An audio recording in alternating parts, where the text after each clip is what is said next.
Namaste. So, been a while since I spoke something in for you guys. But yeah, it's been busy the last 2.5 days. So first day was well, the 15th day actually was the day on which the last day of mountain biking. Begnas Lake is where we woke up. Had breakfast. It was still raining. It was very rainy that day, and we drove by jeep. We took a chill that day. It was really late until we left, and had a chill breakfast, had a view, had a talk, everything. Then we drove up Kali Hill, which is the hill where my daddy's picture was taken, the one that we used for his funeral card, on which he stands with his arms and legs spread wide open on a viewpoint over Pokhara and the lakes and everything in that area. Not sure if Pokhara is to be seen from that point, but at least both lakes, all the lakes are seen. And I wanted to take the same picture as the one my father took, so that's what we did. And in the process, of course, a bunch of emotions came up. I have been crying for a while. We sang Resham Firiri for him, all of which of course I have in video and photos, but that was a pretty emotional moment mostly. After which we drank some masala tea, but I think it wasn't masala tea there, but regular tea, I don't know. And then we took our last mountain bike trip. It was already afternoon by that time. Yeah, I videotaped well, everything. Did I videotape everything? I videotaped at least the biggest part of the downhill track there. This was a short mountain bike trip. Actually, it was mostly a very bad road downhill. Bad, I mean in bad shape, not bad in any other way.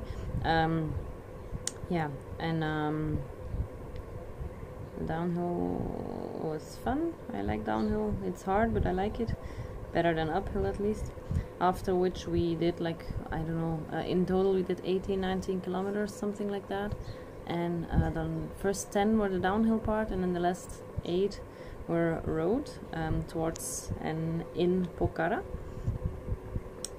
where we then went to the Butterfly Lodge, which is our hotel. By that time it was, I don't know, 2:30 maybe. So we had lunch first.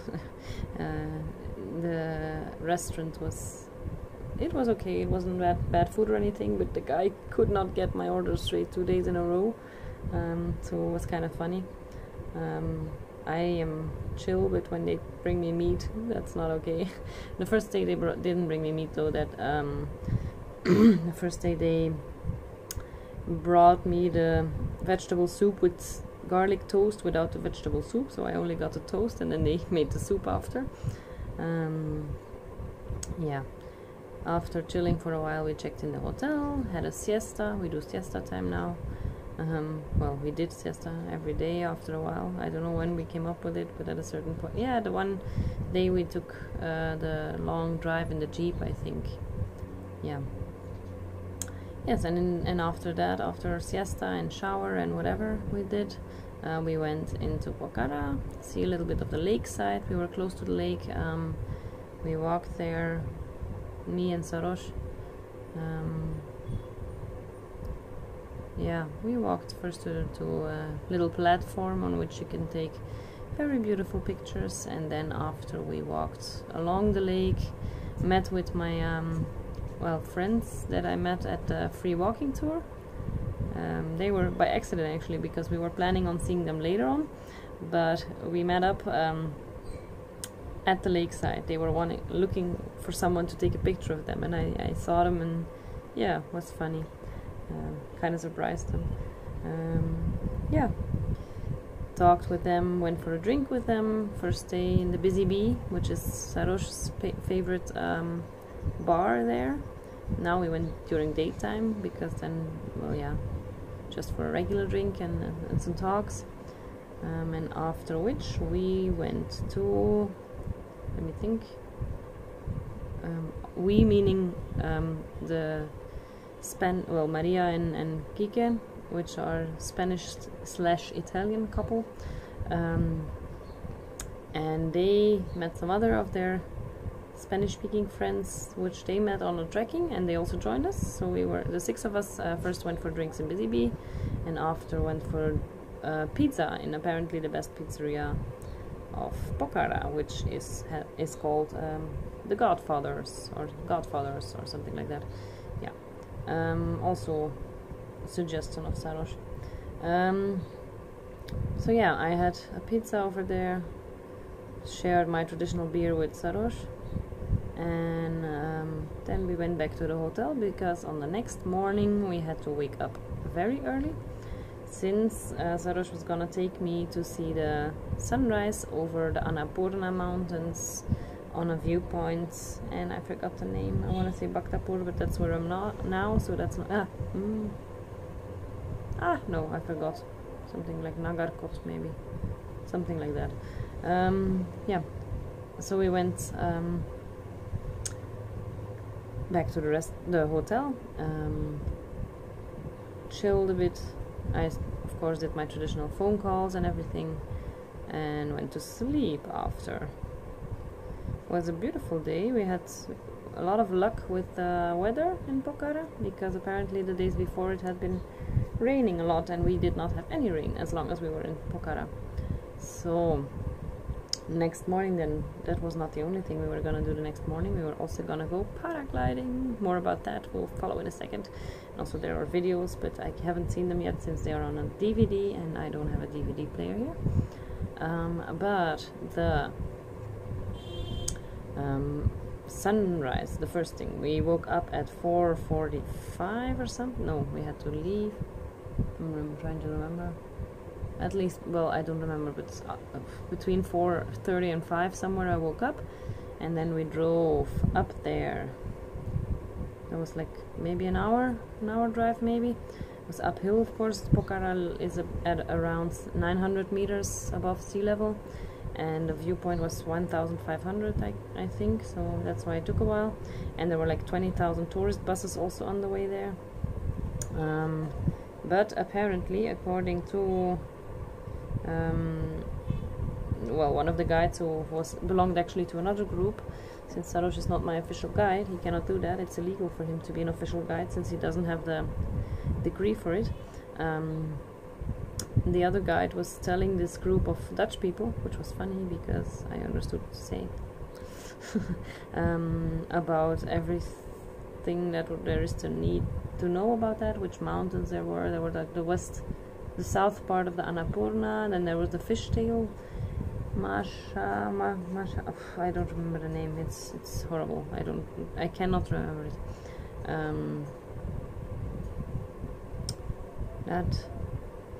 Yeah. Then we waited. The sunrise was supposed to be at 5:55. Eventually, the first rays of sun showed up at 6:05. But still, it was worth the wait. It was very beautiful. It was pretty cloudy, which made it difficult. At the part where the first rays of sun touched the mountains, that was actually clear at that point, but a few seconds later the clouds came back, and by the time the sun really was coming out, yeah, everything was misted up again, so fogged up. Yeah, so it was very beautiful, though. I enjoyed that moment a lot. And then we had a hole because it was 6 something. We went for breakfast very close by, where the sunrise was, the viewpoint was for the sunrise. Chilled for a while there, played some more homescapes, of course. I read in the book a little bit about Pokhara, and paragliding was supposed to be at 9:30. Sarosh had a phone call that it was still too cloudy at that point, so it was postponed till 10. And yeah, by then I was so pumped up on adrenaline. I was so nervous, my entire body reacted to it. I couldn't stop going to the bathroom for obvious reasons. And I could not eat or drink anything. But yeah, then then it cleared up real nice. There were no more clouds and the wind was perfect and it was sunny, and we did it. I did it. I was so afraid. I was really breathing like a maniac, I think. Like, I don't know. My pilot was a pretty short guy. He was very dry in his way of speaking. Had 7 years of experience, but made a joke in the beginning that it was his first week, to scare me off a little bit, but I think he noticed I was really afraid, so he didn't want to exaggerate it. Sometimes apparently he also says it's his first day, which he didn't with me. But then we went. First you get this harness. He does his part. I have no idea what it's called in English. The part that floats is spread out on the floor, and the sail, I guess we could call it. And then you have to try and run. He's like sideways and you are frontways, and then you have to try walking and running downhill till this point where you take off, you know. And he's in the meantime like trying to balance the sail part. But it's very hard to run, so the first time I stumbled a little bit and almost fell, and then the wind was gone, so we had to try a second time. Sarosh did it with me, by the way. He sometimes is very sarcastic, and I have no idea if he's like serious or being sarcastic or joking or whatever. And I thought he was joking up till the moment that I saw him put on the harness. Because he never done it. He's never done it himself, the paragliding. So I made him. I promised to do it with me, and he did. So I was very happy about that. Where was I? Yeah. So you have to start running downhill, while the guy is like sort of pulling against you or something. The second time it worked, and the second time we flew off, and that is so surreal. I cannot describe it. It's really crazy. You're flying, you know, you're in this harness, you're like in a swing. It feels a little bit like being in a swing, but a little bit more support than a swing maybe. You have to go all the way back as far as you can with your bottoms, for some reason, I don't know, he didn't explain it to me, but I think it's for the stability of the pilot that you're with or something. And then he steers you and he guides you along the way, and he goes up, he goes back down, and he makes turns, and you go through the entire valley. You see Pokhara, you see the lake. It's actually really surreal. I cannot describe it. It's you're flying. My stomach was still upset by that, and a little bit of the turns, some of the turns were really upsetting my stomach more, which was the only thing that made me not able to enjoy it 100,000%, but I really enjoyed it anyway. The fly, oh my god, it's indescribable. You have to do it. It's also the only thing that I'm not afraid of trying. Well, within limits, let's call it that. Like parachute jumping or bungee jumping, I never want to do. I don't even have the interest to do it. But this one was really cool. It took about half an hour, maybe a little longer even. And yeah, most of it was just sightseeing, looking around, posing for the GoPro camera, which is the one that I was talking about. We have videos. Oh yeah, before jumping, I'm making a mess of my video, I'm sorry. We had drinks at another cafe because it was postponed, but like I said, I could not eat or drink there. I did, however, do it anyways, but my stomach was not happy with me, and my intestines also neither. Yeah, so we were gliding, flying, sightseeing, coming down, posing, I waved at Sarosh and he waved at me like 1,000 times every time we crossed each other. It was funny. I think he was so happy that he did it as well, because he said actually I wanted to do it with his friends, and I'm your friend, I want to do this with you, you're not gonna watch me do it and not do it yourself. So he promised and he did. I'm very proud of that for some reason. Yeah. And then right before landing, my pilot asked me, do you want to do some stunts? And I did not hear the question. I was like, yeah, sure.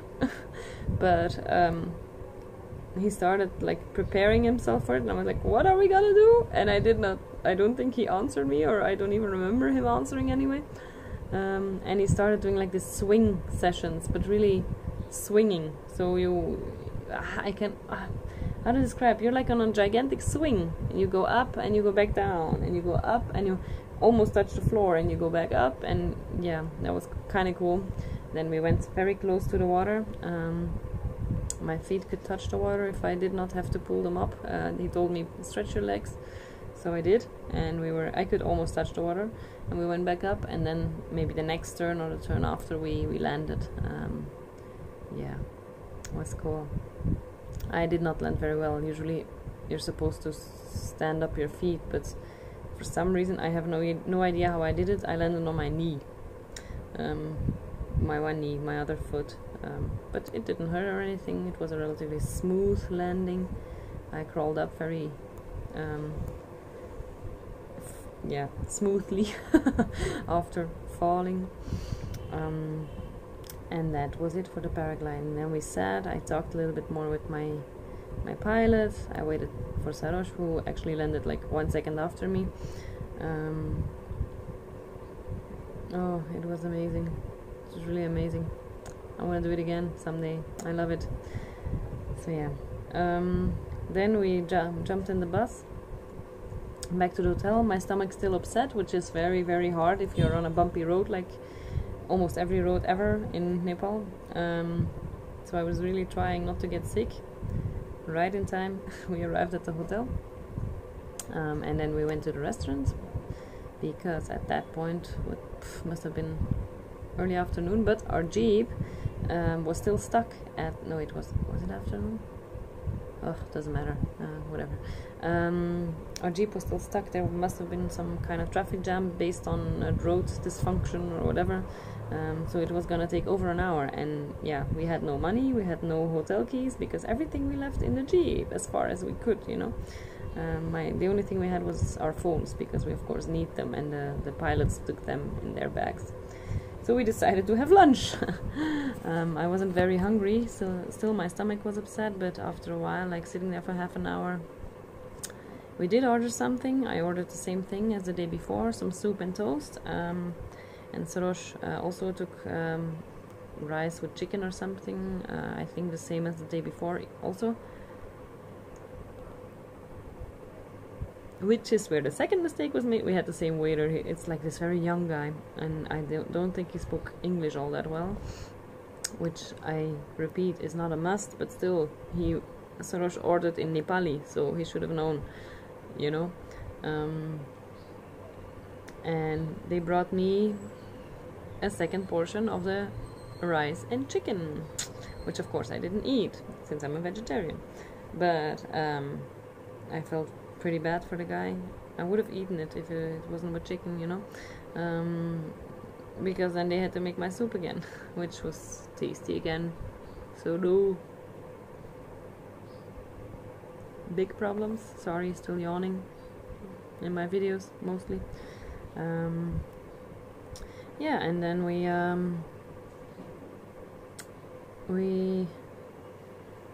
yeah, at the time our dinner was more or less finished. At that time our jeep showed up, which was awesome, because then we had the keys and everything back, and we decided to do siesta again. Sarosh wanted to meet up with his friend. This was some sort of holiday. They celebrated technology, some sort of machinery, I think is the word he used.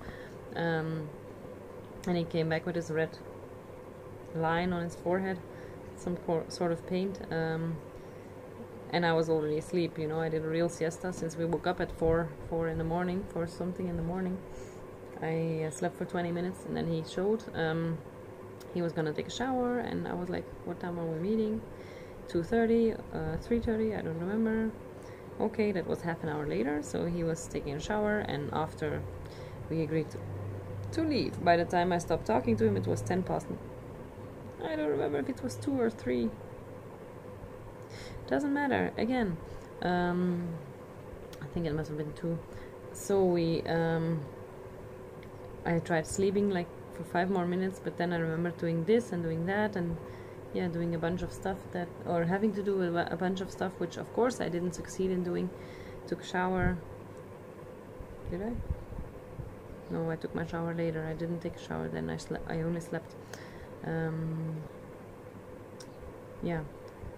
Then we walked around a little bit more. We wanted to do the boating thing. We let ourselves be rowed around the lake of Pokhara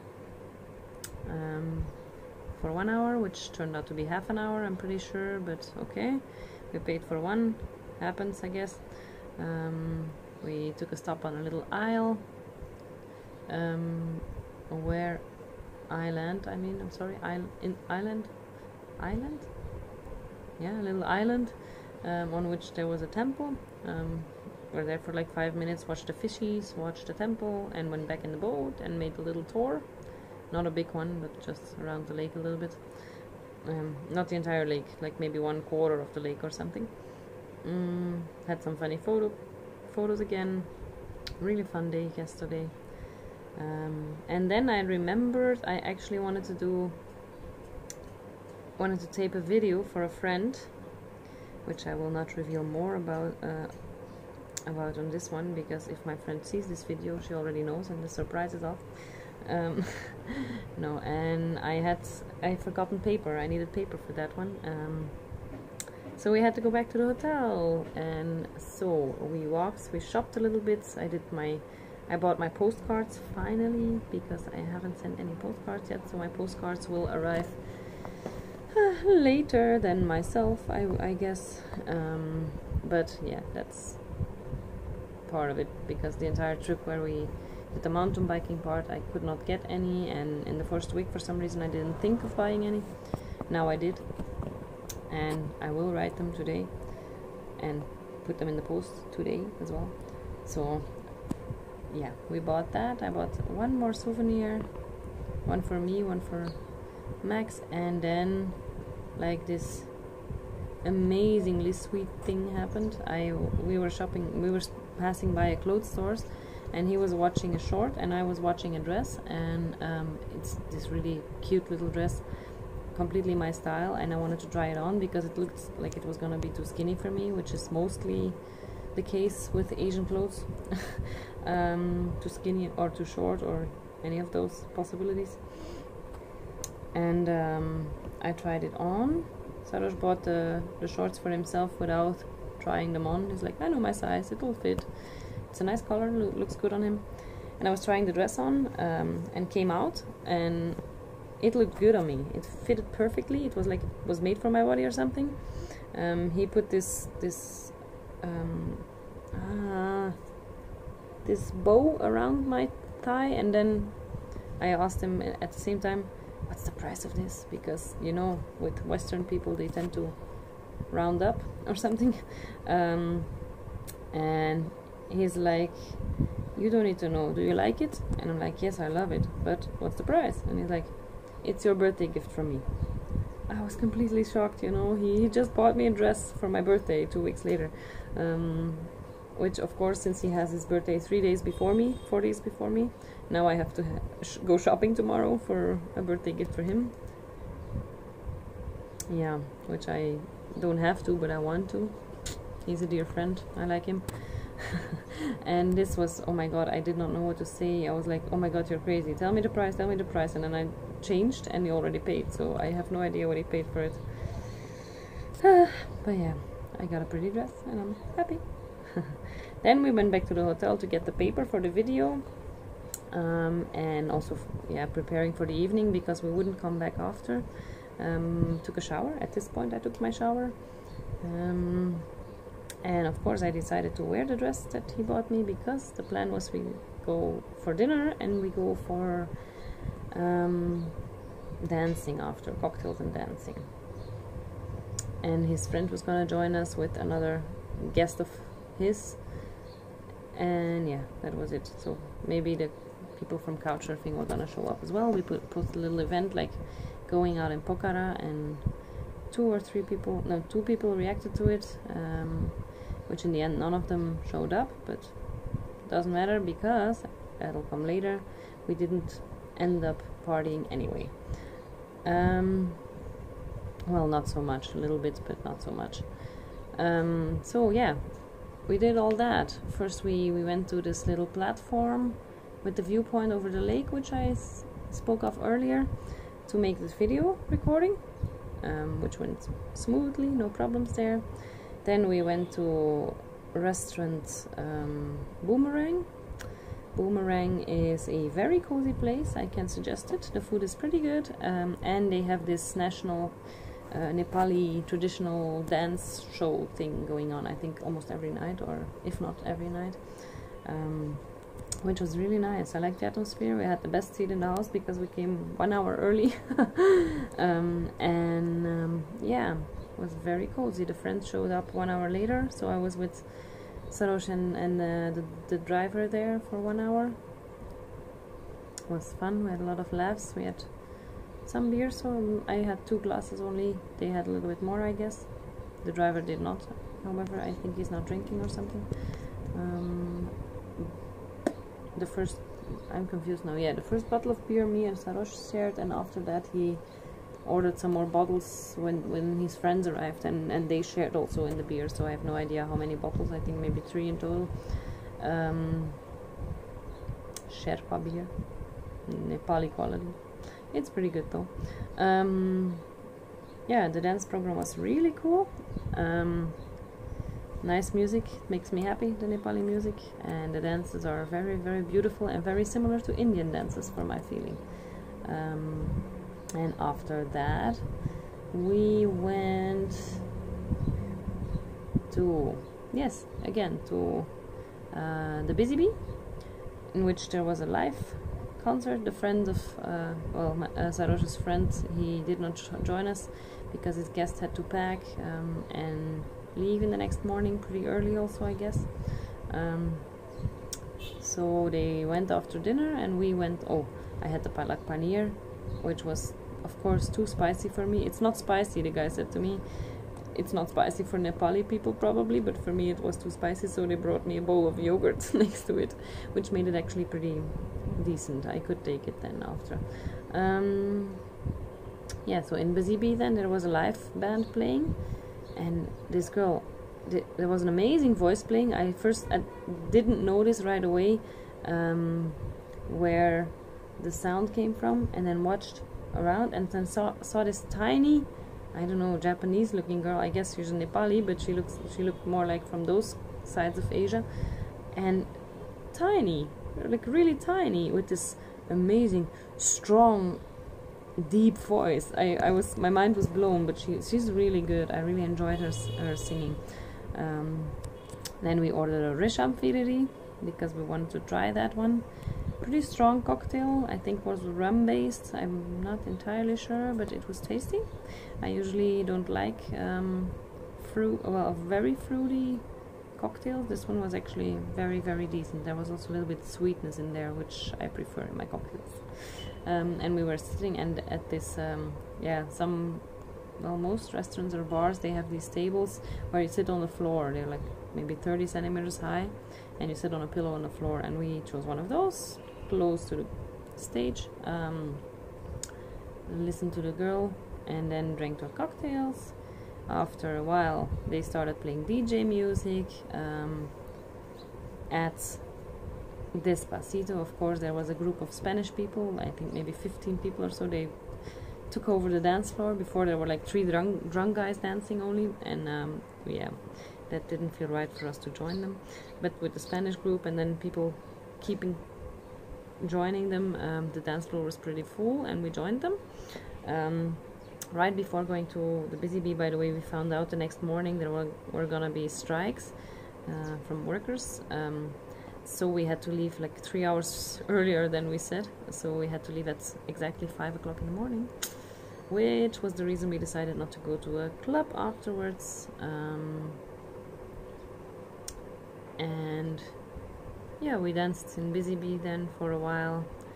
Sarosh was waiting for a friend. He ran out like 3 times or something with his phone because it was loud, of course. The friend in the end didn't show up. The people from Couchsurfing in the end also didn't show up. Who did, however, show up was the guy I talked about a few videos ago from the 6th of September. The guy who I had drinks with and then kind of made it clear that he was interested in more than just friendship and didn't want to be my friend. So he was also there in the same bar at that moment, alone. We talked, which was of course a little bit awkward. No harm done, of course. I'm polite as always, try to be nice as always. But I really didn't feel like spending that much time with him. I was there with my friend and we had to go sleep sometime anyway. Our cocktails were done. And apparently the atmosphere for Sarosh changed after his friend did not show up or did not want to come, and he was like, we have to go now. So we went. I was like, what's happened? And we're like, where are we going? And he was like, what do you want? And I'm flexible as always. I told him I have no preference, you tell me. And he's like, let's go to the hotel, let's go sleep because we have to wake up early. At this point it was a little after 10, so not that very late. I was a little bit tipsy. He was a little bit tipsy for sure. We walked back, we went to sleep, and at 4:30 he woke me up. No, I did not went to sleep right away. I called with Max first for a while, my boyfriend. Yeah. After which I was so exhausted because I was awake from 4 something in the morning, you know, like 4:45 or something. So I was, you know, how you can talk and your eyes start closing and you're just like going over on automatic mode or something. So I was too tired, and then the connection broke off a few times, and the last time I was just in the middle of saying goodnight, so we didn't, well, I refused to call the call back and send him a voice message saying that I was just saying goodnight, I wanted to go sleep, we talk in the morning or something. Yeah, and then I went to sleep. Yeah, so that was that. And then this morning, like I said, at 4:30 Sarosh was at my door to wake me up for my personal wake-up call, and we had to leave. And now I'm back in, well, region Kathmandu. I'm Bhaktapur. I have been chilling here for a while. It was a very, very hard goodbye. Well, it wasn't a definite one because I'm gonna see him 2 more times, I think, I hope. I'm planning on visiting his family, meeting his wife and his son. But yeah, and we want to go party on Thursday evening because that's my last night here. But yeah, we didn't want to say goodbye. You know, we've been through so much the last 2 weeks. I really grow fond of him. He's a very, very dear friend of mine, and I think he feels the same way. And he delivered me here in the center of Bhaktapur. I'm actually at Durbar Square, which is like the central place of Bhaktapur, which is means like marketplace or something, which is where my guest house now is. I am here, and we were talking for like 10 minutes and postponing the goodbye, saying goodbye again. Yeah, we both didn't want to say goodbye. This is gonna be 1,000 times harder when I leave for the airport, I think. You know, he's like my brother. He's like my Nepali brother now, and he feels the same way. And oh, that sucks. I hate goodbyes anyways, but this one particularly was hard because of the meaning this trip has for me in the light of my father, and yeah, he's been through that with me, so it's been intense, and it still is intense. So that's for today.